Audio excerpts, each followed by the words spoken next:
Hello दोस्तों, स्वागत है आप सभी का टू द पॉइंट के एनवायरमेंट एंड इकोलॉजी के सेशंस में। आज का हमारा टॉपिक है एनवायरमेंटल ऑर्गेनाइजेशंस। देखिए, हमने ऑलरेडी कई इंपॉर्टेंट इंटरनेशनली रिकॉग्नाइज्ड या फिर इंटरनेशनली इन्फ्लुएंशियल एनवायरमेंटल प्रोटोकॉल्स के बारे में, अग्रीमेंट्स के बारे में, ट्रीटीज और ऑर्गेनाइजेशंस के बारे में बात किया हुआ था। यूएन से रिलेटेड जैसे कि यूनाइटेड नेशंस एनवायरमेंट प्रोग्राम हो गया, या फिर हमने international union for conservation of nature IUCN के बारे में भी देखा हुआ था। लेकिन एज ऑफ इंडिया की अगर हम बात करें तो इस एनवायरनमेंट को प्रोटेक्ट करने के लिए 4 मेजर एनवायरमेंटल ऑर्गेनाइजेशंस हमें देखने को मिलते हैं, जो कि खासकर वाइल्ड लाइफ के प्रोटेक्शन के लिए और इस फोना या फिर फ्लोरल लाइफ जिसे हम कहते हैं उसे बचाने के लिए बहुत ही कोशिश करते हैं। तो आज के इस वीडियो में हम उन 4 ऑर्गेनाइजेशंस के बारे में ब्रीफली बात करने की कोशिश करेंगे। तो आइए आज का चैप्टर शुरू करते हैं। सबसे पहला, सबसे इंपॉर्टेंट जो एनवायरमेंटल ऑर्गेनाइजेशन है इंडिया में, वो है animal welfare board of India. नाम से ही आपको पता चलेगा कि ये एनिमल वेलफेयर से रिलेटेड है, तो ये इसके बारे में थोड़ा बहुत जानते हैं।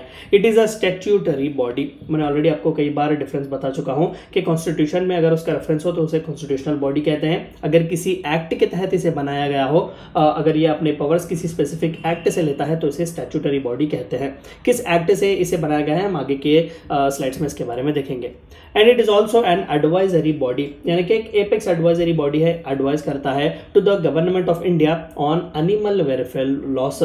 अगर आपको पता हो तो ministry of environment, forest and climate change जो है वो अलग अलग लॉस वगैरह भी बनाता है। हमने वाइल्ड लाइफ प्रोटेक्शन एक्ट देखा, हमने एनवायरमेंटल प्रोटेक्शन एक्ट वगैरह भी देखा। ये सभी कहीं ना कहीं एनवायरमेंट को बचाने की, वाइल्ड लाइफ को बचाने की जो है कोशिश करते हैं। तो इस तरीके के लॉस जब लाए जाते हैं तो किस तरीके के लॉस होने चाहिए, कौन से प्रावधान होने चाहिए, किस तरीके से हम कंजर्वेशन वगैरह कर सकते हैं, इन सभी के बारे में A to Z इंफॉर्मेशन जो है animal welfare board of India अपने पास विद डेटा रखता है और वो मिनिस्ट्री को फॉरवर्ड कर देता है।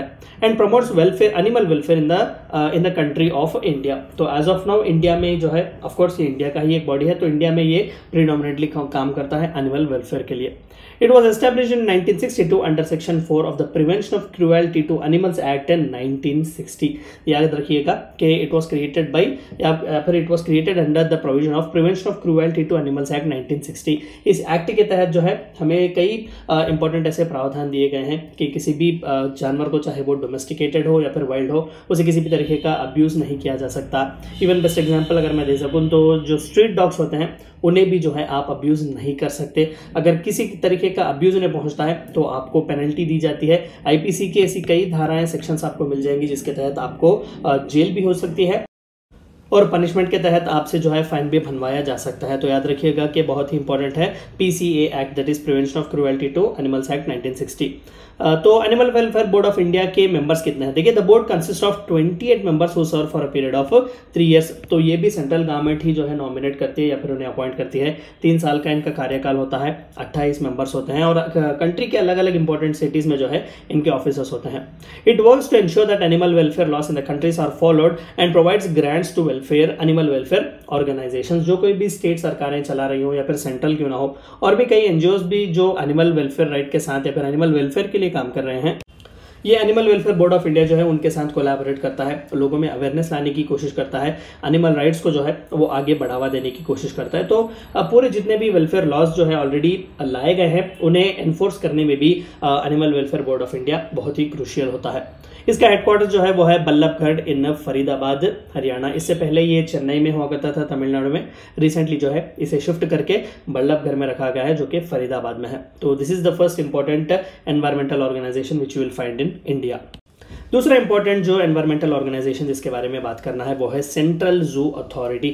जितने भी जूलॉजिकल पार्क्स, जू वगैरह, जो जू पार्क्स हम कहते हैं अलग अलग मेजर सिटीज में जो होते हैं, उन सभी का जुरिस्डिक्शन जो है वो यही सेंट्रल जू अथॉरिटी मेंटेन करता है। तो आइए इसके बारे में थोड़ा बहुत जानते हैं। The central zoo authority is the body of government responsible for oversight of zoos constituted under the section 38A ऑफ वाइल्ड लाइफ प्रोटेक्शन एक्ट 1932। तो जू जब आप एस्टैब्लिश करते हैं तो वो वाइल्ड लाइफ प्रोटेक्शन एक्ट 1972 के तहत ही एस्टैब्लिश किया जाता है, यानी कि उसके स्टैंडर्ड्स क्या होंगे, किस तरीके से आप वहाँ पर इनब्रीडिंग जो है जानवरों की चलेगी, कौन से स्टैंडर्ड्स आप मेंटेन करेंगे अलग अलग जानवरों के लिए, इन सभी के बारे में जो है सेंट्रल जू अथॉरिटी यानी कि इन सभी के बारे में wild life protection act deal करता है। और स्पेसिफिकली जूलॉजिकल या फिर जू पार्क से रिलेटेड अगर कोई इशू हो तो वह सेंट्रल जू अथॉरिटी डील करता है, और यह एक सेंट्रल गवर्नमेंट की एक बॉडी है। The main object of the authority is to complement the national effort in conservation of wildlife। देखिए ऐसा नहीं है कि जू सिर्फ एक तौर पर अगर हम देखें तो टूरिज्म के लिए या फिर बच्चों के लिए जो है एंटरटेनमेंट पर्पस के लिए, इस तरीके से नहीं होता। दरअसल जूलॉजिकल पार्क्स जो होते हैं वो कई बार जो है एक्सेसिव कंजर्वेशन के लिए भी काम आते हैं, यानी कि अगर कोई एनिमल है, फॉर एग्जांपल मान लेते हैं कि पांडास वगैरह चाइना में जो कि बहुत ही बुरी तरीके से थ्रेटन किए गए थे, लेकिन आज चाइना में पांडास की जो पॉपुलेशन वो बहुत अच्छी खासी तादाद में है। And the one reason is because of this zoological experiences, क्योंकि उन्होंने कई जूस वगैरह खोले हुए थे इन पांडास के लिए जहां पर उनकी ब्रीडिंग चलती थी साइंटिफिकली, उन्हें एडिक्वेट जो रिक्वायर्ड फैसिलिटीज चाहिए थी वो प्रोवाइड किए जाते थे। तो इस तरीके से अगर कोई भी वाइल्ड लाइफ स्पीशीज है जो कि एनिमल है जो कि थ्रेटन किया गया है या फिर एंडेंजर्ड है या फिर एक्सटिंक्शन के कगार पर है, तो उसे आप थ्रू दिस एक्सी2 method that is zoological parks आप जो है फिर से उनकी तादाद को बढ़ा सकते हैं। तो ये कंजर्वेशन ऑफ वाइल्ड लाइफ में भी जो है बहुत ही कॉम्प्लीमेंट करते हैं। Standards and norms for housing, upkeep, health care and overall management of animals in zoos have been laid down under the recognition of Zoo Rules 1992। तो ये Zoo Rules 1992 भी जो है सेंट्रल सरकार ने ही दिए हुए हैं, सेंट्रल गवर्नमेंट ने। तो ये सेंट्रल जू रूल्स जो है वो बताते हैं कि किस तरीके से आप केजेस वगैरह मेंटेन करेंगे, इनक्लोजर्स किस तरीके से होंगे, जो वाइल्ड एनिमल्स आप लाते हैं उनका प्रोटेक्शन किस तरीके से होगा, उन्हें फीडिंग वगैरह किस तरीके से की जाएगी, इन सभी के बारे में जो है जू रूल्स डील करते हैं। और उन रूल्स एंड रेगुलेशंस को भी मेंटेन करने वाले सेंट्रल जू अथॉरिटी होते हैं। तो ये second most important environmental organisation है। तीसरा जो इंपॉर्टेंट एनवायरमेंटल ऑर्गेनाइजेशन है वो है नेशनल बायोडाइवर्सिटी अथॉरिटी। हमने ऑलरेडी बहुत कुछ बायोडाइवर्सिटी के बारे में बात किया हुआ है। तो एज ऑफ इंडिया में इंडिया की बायोडाइवर्सिटी को बचाने के लिए the national biodiversity authority was established in 2003 by central government to implement India's biological diversity act 2002।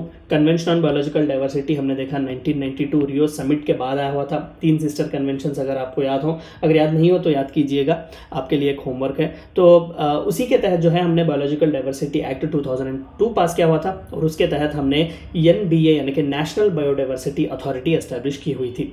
It is of course a statutory body that performs a facilitative, regulatory and advisory functions for the government of India on issues of conservation and sustainable use of biological resources.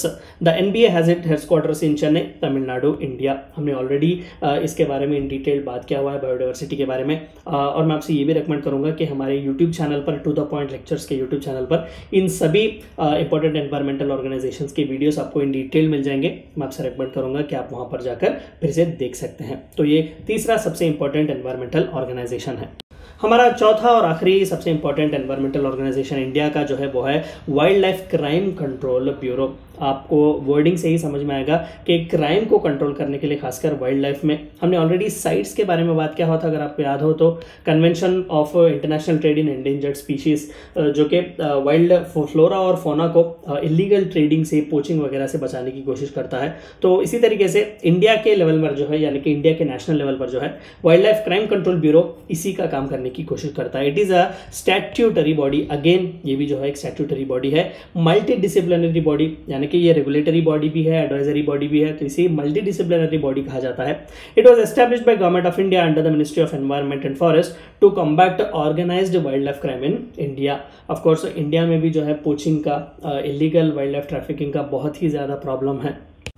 ऐसे कई IUCN red list के animals आपको easily जो है illegally trafficked होने में दिखेंगे India में। उन्हें मारा जाता है उनके स्किन्स वगैरह के लिए। आज भी टाइगर्स को जो है लोग हंट करते हैं उनके टीथ के लिए, उनके स्किन वगैरह के लिए। तो इस तरीके से wild life crime control bureau जो है इन सभी चीज़ों को एक चेक रखने के लिए, रोक लगाने के लिए जो है काम करता है।